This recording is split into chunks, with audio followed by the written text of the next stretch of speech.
छलफलबाट निस्किने निकासले मात्रै देशमा परिवर्तन अवश्य हुन्छ। एउटा शक्तिलाई निषेध गरेर अर्को शक्तिलाई अगाडि बढाएर देशमा विकास हुँदैन। सबै शक्ति, म त भन्छु आज, अन्यथा नसोचौँ। ऋषि धवला राजवादी असम्भव कुरा केही पनि छैन भण्डारीजी, संसारमा असम्भव केही पनि छैन, सम्भव छ। त्यसैले संसद पुनर्स्थापना गर्नुभन्दा पहिला जेएनजीहरूको मागलाई सम्बोधन गर्न दलहरू तयार हौँ, लिखित रूपमा हस्ताक्षर गर्ने। देशका सबै पोलिटिकल पार्टीका नेताहरूले जो पार्लियामेन्टमा छन्। मेरो त पहिलो मोडल आज म लेडिन्जी र हाम्रो काफ्लेजी हो, किन कानुन क्षेत्रका ज्ञाता पनि हुनुहुन्छ। सबै साथीहरूलाई साथी राखेर के भन्न चाहन्छु भन्दाखेरि ठ्याक्कै अब कुन मोडलमा जान्छ। जस्तो समानुपातिक सांसद 110 जना छ, सबैले राजीनामा दिने, सबैले राजीनामा दिने। 110 जना जेएनजी जति उपस्थित हुन पाए, त्यो सांसदहरू जान पाए, गाह्रै छैन समस्याको समाधान गर्न। सबै पोलिटिकल पार्टी तयार हुने, 110 जना राजीनामा दिने, अनि 110 जना जेएनजी पुस्तालाई लगाएर हामीले सांसद बनाउने पहिला, अनि अन्तरिम सरकार बनाउने।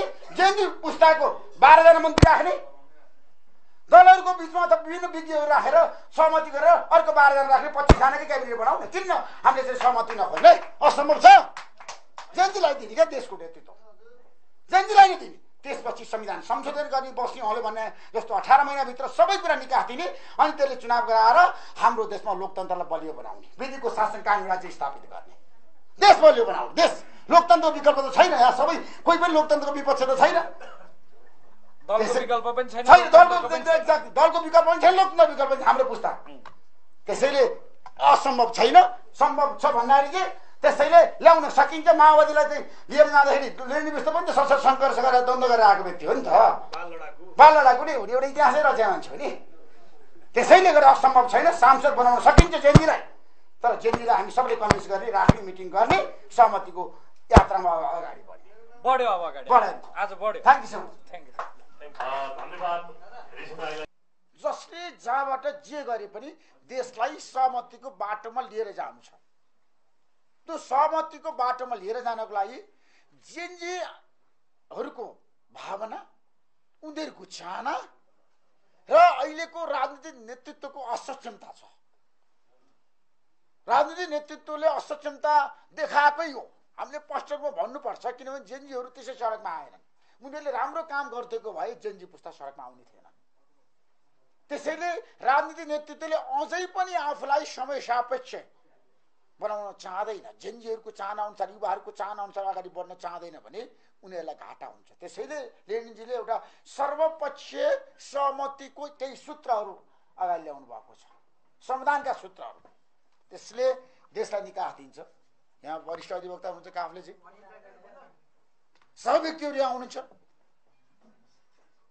एउटा सानो टिम छ, यो टिमले निकास दिन सक्छ।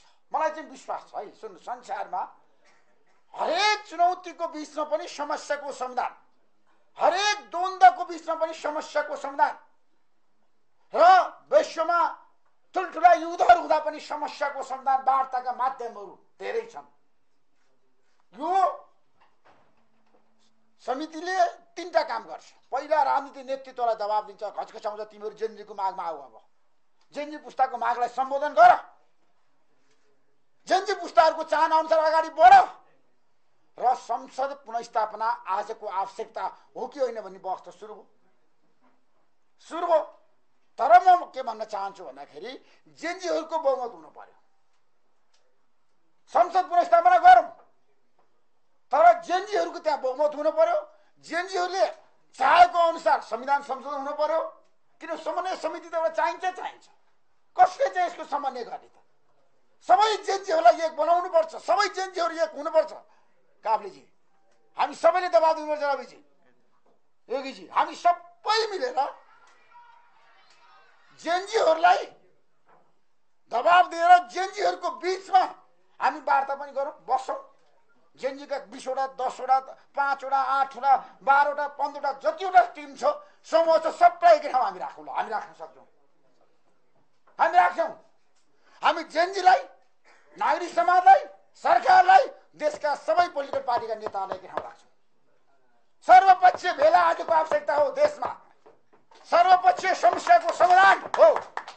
त्यसले मात्रै गर्न सक्छ, देश बनाउन सक्छ। अब राष्ट्र आज ठुलो सङ्कटमा छ, बुटी दिनुपर्छ। देश रह्यो मात्र हामी रहन्छौँ, हामी रह्यो भने मात्रै नेताहरू रहने हो, दलहरू रहने हो। पहिलो कुरा देश र जनता हो। अब देश र जनतालाई सर्वोपरि ठानेर एउटा सहमति खोज्नु हो पहिलो कुरा, देश र जनता, अनि मात्रै दलहरूको भूमिका रहन्छ।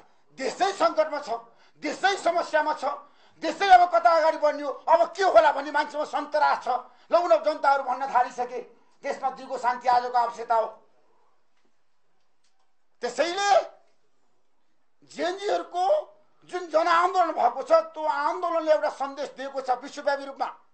नेपालमा अब युवाहरूको नेतृत्वमा देश अगाडि बढ्छ।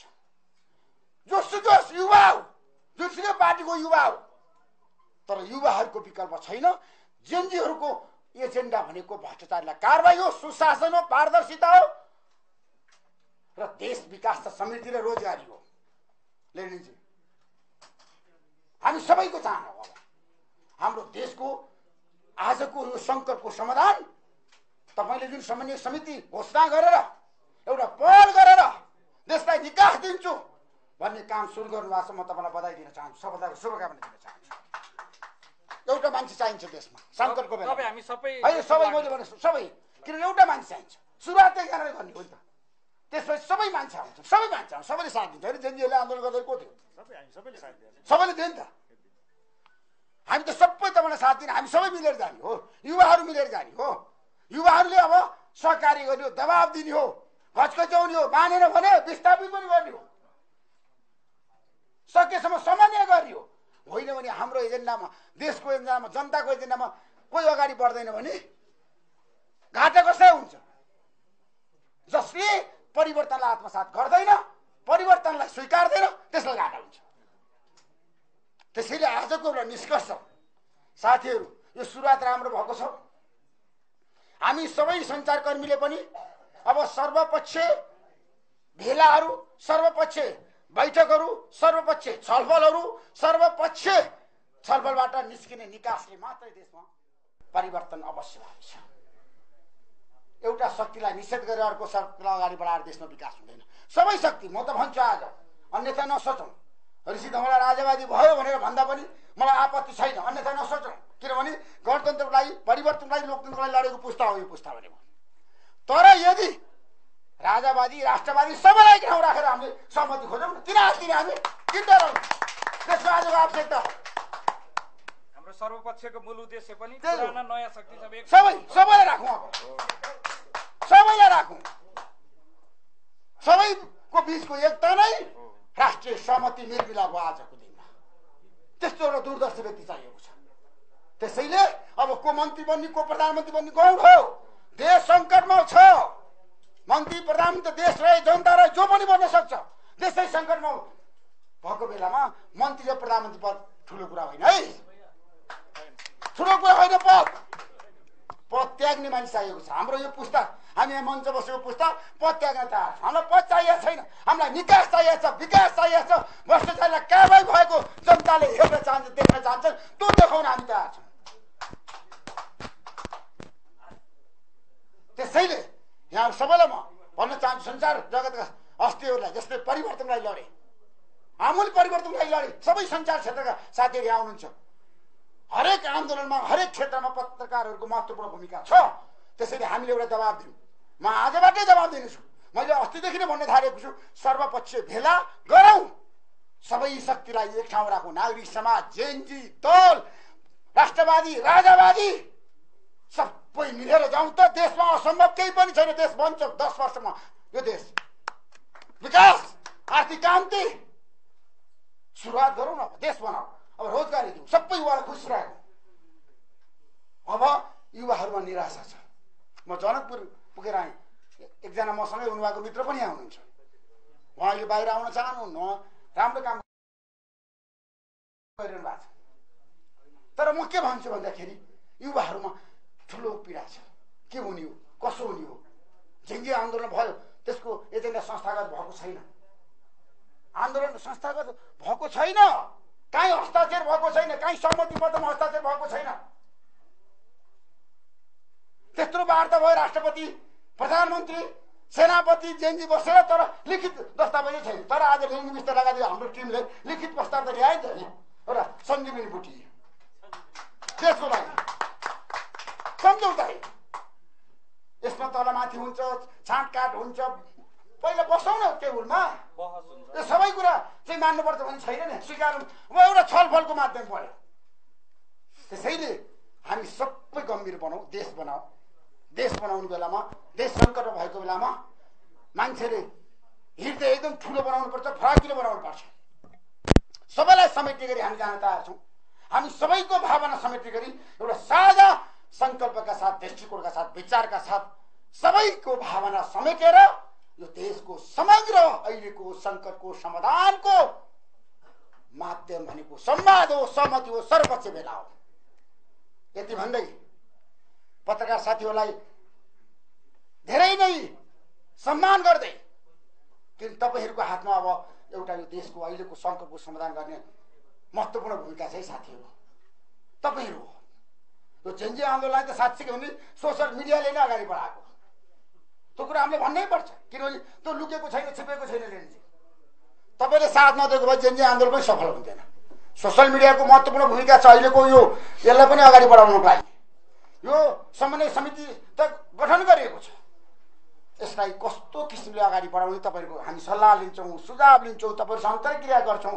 प्रत्येक दिन हामी सुझाव लिएर एउटा साझा दस्तावेज बनाएर 1 महिनाभित्रमा यो देशमा निकास दिन्छौँ। ल आज मैले घोषणा गरेँ 1 हप्ताभित्रमा दिने हाम्रो टार्गेट। ल एकै हप्ता भन्नु, किनभने पुरा गर्दै जाँदाखेरि 1 महिना लागोस्, तर हामी निकास दिन्छौँ। अब निकास दिन्छौँ र देशमा अहिलेको सङ्कटको समाधान यही समन्वय सङ्घर्ष समितिले गर्नेछ। Thank you so much. सबैलाई धेरै धेरै धन्यवाद दिँदै